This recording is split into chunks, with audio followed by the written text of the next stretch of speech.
Social media in China these days is buzzing with the talk of what makes the ideal outfit for vaccination. Some girls posted pictures of them sporting new sexy shoulder-revealing tops, while others suggested buying new outfits to mark the occasion. If you find this a little odd, I'm with you, because the hype is manufactured with the authorities behind it. Their goal is to get young people excited about getting vaccinated. In addition, free eggs, ice cream, and toilet paper are also there to seal the deal. Behind these moves are strict orders issued to businesses and communities that is, all people must be vaccinated except for those exempted. Otherwise, there will be serious consequences such as suspension from work, refused entry to the market, or not being able to use public transportation.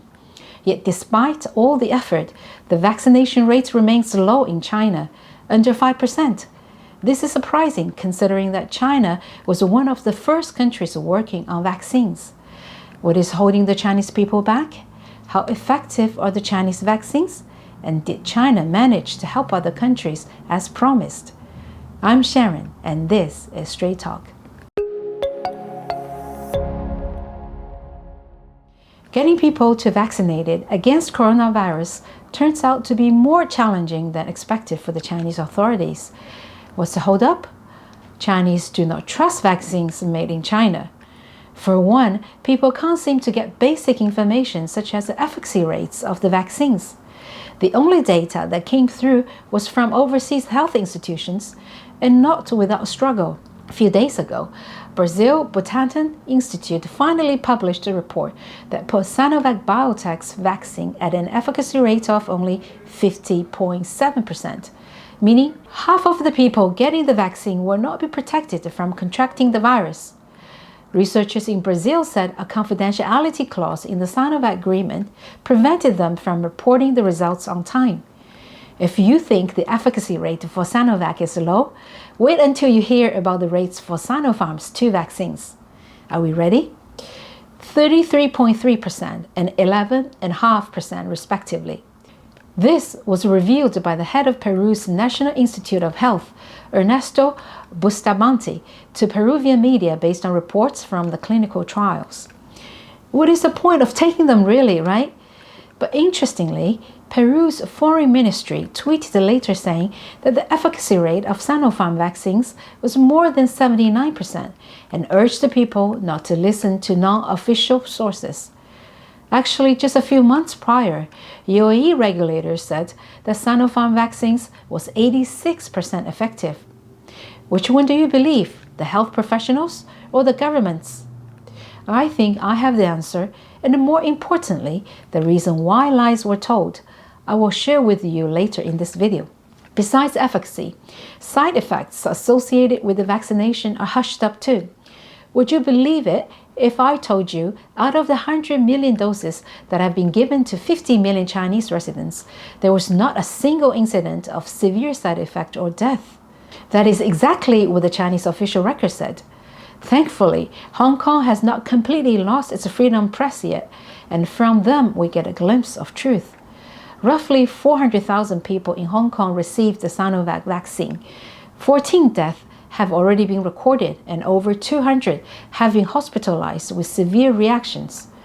One of them was a 62-year-old man who experienced a severe shoulder and chest pain 10 days after he was vaccinated. He died the second day after he was hospitalized. When information like this finds its way back to mainland China, no number of free eggs or amount of toilet paper will help. The truth is, public trust has already been seriously eroded by numerous food and drug safety scandals over the years. The most traumatic experience I can remember was the 2008 baby formula scandal, where melamine was added to falsify the level of protein. Do you know what melamine is?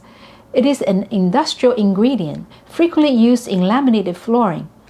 Tens of thousands of babies were hospitalized with bladder and kidney stones, and many of them would have to live with long-term damage to their reproductive system.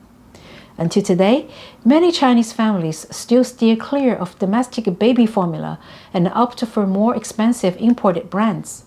And the more recent one happened 2 years ago. A major vaccine manufacturer was fined over $1 billion for producing defective rabies vaccines. The manufacturer mixed the fluids from expired batches and falsified production dates. I have friends who have since decided to take their children to Hong Kong every year for vaccination, even though it costs them a lot of money. They need the peace of mind. Sinovac Biotech, one of the two major companies developing vaccines in China to combat COVID, is also riddled with scandals. The Washington Post reported that the founder and CEO of that company allegedly admitted paying off regulators in China to speed up approval for their SARS vaccine in 2003 and the swine flu vaccine back in 2009. Over a span of 8 years, guess how many people have they bribed? 20 regulators and government officials. Can you really fault the Chinese for not following government guidelines? In fact, the Chinese leaders and officials don't appear to have faith in the vaccines either. They may have noticed that state leaders around the world, including Joe Biden, Kamala Harris, Boris Johnson, along with the leaders of Middle Eastern and African countries, have taken the jab publicly to reassure their fellow citizens of the safety of the vaccines. But so far, there has been no sign of Chinese state leaders or senior officials doing so, although they have all been boasting their vaccines. Not only that, it seems that the officials are coming up with all sorts of excuses to dodge that shot in the arm. The vaccination record of county officials of Tai'an in northern China was leaked to the public. Out of 65 people, only 3 were vaccinated and 2 more agreed to do it. The rest reject the shots, citing various reasons. Despite all the controversies and noises, China's vaccine diplomacy is in full swing. Let's face it, Beijing failed miserably on the international stage in 2020, covering up the spread of virus and exporting inferior ventilators and substandard PPEs have put Beijing in a pretty terrible light. The negative sentiment towards it is gathering strength in Western democracies. China needs to boost its image. Also, African and other allies are becoming more vital because they have crucial voting rights at major international bodies.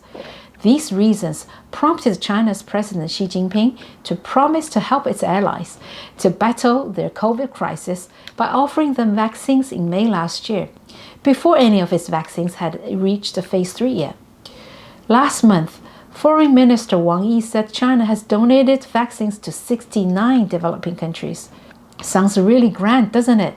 But if you dig into the figures a little deeper like I did, you see they're misleading. Take Zimbabwe, for example. The country received 200,000 shots as a donation, but purchased an additional 1.2 million doses. Pakistan received 2 million doses as a donation, but is buying 7 million jabs from China. Egypt got 600 doses as a donation, but has agreed to buy 40 million additional Sinopharm shots. Likewise, the Philippines had 600,000 doses of Sinovac's vaccine as a donation, and it purchased 1 million last month. It was planning to buy up to 25 million from China. You see what I'm getting at? The word donation here sounds to me a lot like just a nicer way to describe a promotion strategy, a reduction in the price, like 3 for 2, buy 1, get 1 free kind of thing. Talking about price, Chinese vaccines are not cheap. While they are offered free of charge to Chinese nationals, Sinovac vaccines are selling at $60 for a 2-shot regimen, compared to Pfizer's $39 per 2 doses and AstraZeneca's $10 for 2 doses. Sinovac is more expensive with a much lower protection level. President Xi also promised to provide $2 billion in loans to African countries and another $1 billion to Latin America and Caribbean countries to purchase vaccines, but it is unclear at the moment what terms are attached to the loans. Now, do you see why many of those developing countries will speak so positively about Chinese vaccines, even to the point of ignoring the clinical reports? After all, who want to upset the supplier and risk a cutoff in the vaccines and a bad price? Nevertheless, the low efficacy rate of the vaccines has embarrassed China and undermined its vaccine diplomacy. A Filipino presidential security team received Sinopharm shots in secret, but 126 people tested positive for the virus afterwards. Countries like Brazil and Chile, who have been primarily using Chinese vaccines, are still deep in the pandemic crisis. Chile bought 60 million jabs from China and has vaccinated 40% of the population, but its infection rate has more than doubled since mid-February. With over 365,000 deaths and over 13.5 million infections, Brazil has become an epicenter of the pandemic. Poland has recently changed their plan to purchase Chinese vaccines despite attractive terms and prices being offered by China. Will China's vaccine diplomacy backfire like its PPE diplomacy? I do hope and pray that all of us will get out of this crisis and regain our freedom soon. But remember, it is the truth that sets us free. Thank you for watching today's video. Please do share it and like it if you have found it helpful. And please don't forget to subscribe and hit the notification bell for future episodes.